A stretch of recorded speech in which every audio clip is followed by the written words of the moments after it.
अस्सलाम वालेकुम 11वीं जमात तर्जुमातुल कुरान सबक नंबर 3 सूरत अनफाल। इससे पहले मैंने आपको सूरत अनफाल का तारुफ बताया था, कितनी आयात है और इसके अनफाल का मायनी है नफल की जमा, जिसके मायनी है माले गनीमत। पहले जो मुसलमानों को माले गनीमत मिलता था ना जंग में, इसको कहते हैं एक्स्ट्रा, मतलब के इजाफी किसी चीज का माल का मिल जाना, जायद मिलना। नफल मतलब ज्यादा मिलना, ठीक है। तो पहले जो जंगों में माले गनीमत मिलता था, बहुत सारे लोग जंगों में हिस्सा इसलिए लेते थे माले गनीमत मिलेगा, फिर वो ऊपर हक समझते थे, ये हमारा हक है। फिर इस मौके पर सूरत नाजिल हुई थी, सूरत अनफाल, जिसमें अल्लाह ने फरमाया था कि ये किसका है, आप सल्लल्लाहु अलैहि वसल्लम का है, फिर उनका हक है।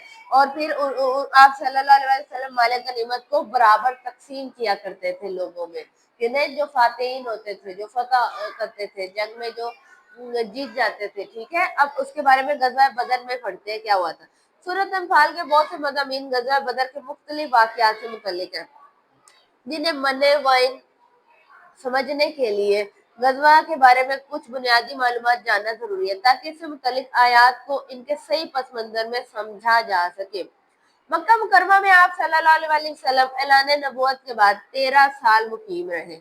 जब मक्का में आपने नबुवत का ऐलान किया तो आपने उसके बाद 13 साल वहां पे जिंदगी गुजारी थी, जब नबी होने का ऐलान किया था। इस दौरान मक्का के कफार ने आप और आप सल्लल्लाहु अलैहि वसल्लम के जान निसार सहाबा को बहुत सताया, बहुत तकलीफें दी, दर्द दिया, क्योंकि वो नबुवत का दावा करते थे, अल्लाह का एक होने का, और वो लोग इस चीज से इनकार करते थे, ठीक है। तो जुल्म करते थे,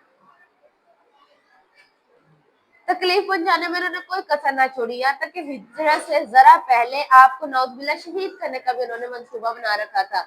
इसीलिए तो अल्लाह पाक ने हिजरत करने का हुक्म दे दिया था कि आप यहाँ से मदीना चले जाएं। जब आप सल्लल्लाहु अलैहि वसल्लम हिजरत फरमा के मदीना मुनव्वरा ले आए तो कफारे मक्का इसी कोशिश में रहे कि आपको वहां भी कैद से ना रहने दें। इन्होंने अब्दुल्ला बिन उबी को मदीना मुनव्वरा में खत लिखा कि तुम लोगों ने मोहम्मद सल्लल्लाहु अलैहि वसल्लम और इनके साथियों को पनाह दी है, अब यहाँ तो तुम इन्हें पनाह देने से हाथ उठा लो, वरना हम तुम पर हमला करेंगे, ठीक है। ऐसा कह दिया कि आपने इन्हें पनाह दी है, अब या तो आप लोग कहो कि हमने पनाह नहीं दी, उन्हें वहां से निकाल दो, या हम आप पे हमला करने लगे हैं। अंसार में ओस किबले के सरदार हज़रत साद बिन मुआज इस एक मरतबा मक्का मुकर्रमा गए तो ऐन तवाफ के दौरान अबू जहल ने इनसे कहा कि तुमने हमारे दुश्मनों को पनाह दे रखी है। जब वो वहाँ क्या करने गए, हज करने गए, तवाफ करने गए, तो तब उन्होंने कहा अगर तुम मक्का में हमारे एक सरदार की पनाह में ना होते तो जिंदा वापस नहीं जा सकते थे, ठीक है। इस धमकी का मतलब ये था कि आइंदा मदीना मुनव्वरा का कोई आदमी मक्का ना आए, और अगर आया तो उसे क्या किया जाएगा, कत्ल कर दिया जाएगा, ठीक है। हजरत साद बिन मुआज ने इसके जवाब में अबू जहल से कह दिया कि अगर तुम हमारे आदमियों को मक्का मुकर्रमा से आने से रोकोगे तो हम तुम्हारे लिए इससे भी बड़ी रुकावट खड़ी करेंगे। यानी तुम तजारती काफिले लेकर जब मुल्क शाम जाते हो तो इसका रास्ता मदीना के करीब से गुजरता है, फिर हम भी तुम्हारे काफिलों को रोकेंगे, उन पे हमला करेंगे। इन हालात में कफारे मक्का का एक सरदार जो अबू सुफियान था, एक बड़ा तजारती काफिला लेकर मुल्क शाम गया। इस काफिले में मक्का मुकर्रमा के करीबन हर फर्द ने सोना चांदी जमा करके तजारत में हिस्सा लिया था। लोग तजारत करते थे, सामान इकट्ठा करते थे, जाके दूसरी जगह पर बेचते थे, तो सब ने अपना अपना हिस्सा डाला हुआ था। बहुत बड़ा काफिला था। ये काफिला 1000 ऊंटों पर मुश्तमिल था और कई हजार दनार का सामान था। इस काफिले की हिफाजत के लिए कई मुसल्लह अफराद थे। जब आप सल्लल्लाहु अलैहि वसल्लम को इस काफिले की मुल्क शाम से वापसी का पता चला तो हजरत साद बिन मुआज के चैलेंज के मुताबिक आप सल्लल्लाहु अलैहि वसल्लम ने इस काफिले पर हमले की गर्ज से इस्लामी लश्कर तरतीब दिया ताकि कफारे मक्का को सबक सिखाया जा सके। हम भी उन्हें नहीं आने देंगे, उन पर ऐसे ही हमला करेंगे। इस्लामी लश्कर में सहाबा की तादाद उस वक्त कितनी थी, 313 थी, और उनके पास कुल 70 ऊंट थे, 2 घोड़े थे और 60 जर हैं।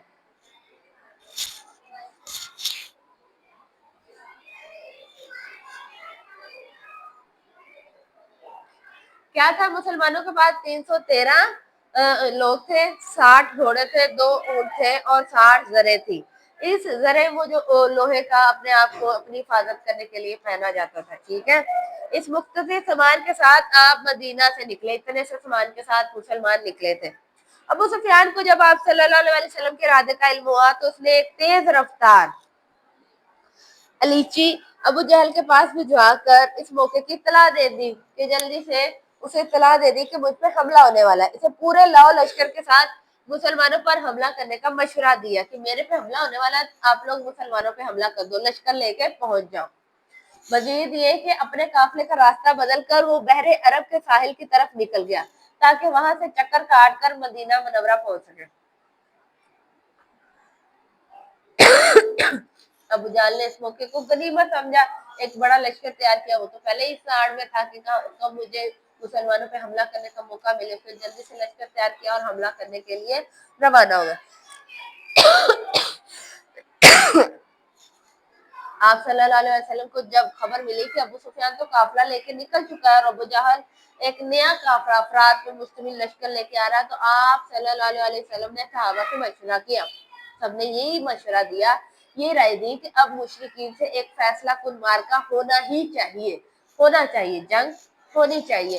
بدر کے مقام پر دونوں لشکروں کا مقابلہ ہوا. یہ بدر کے مقام پہ تھا, اس لیے اسے غزوہ بدر کہتے ہیں.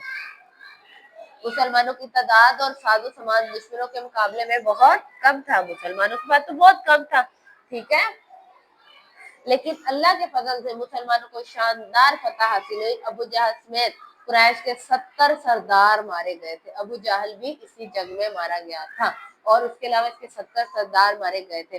افراد گرفتار بھی ہوئے اور باقی کو میدان جنگ سے بھاگ کھڑے, اور باقی کے جو تھے وہ بھاگ گئے تھے.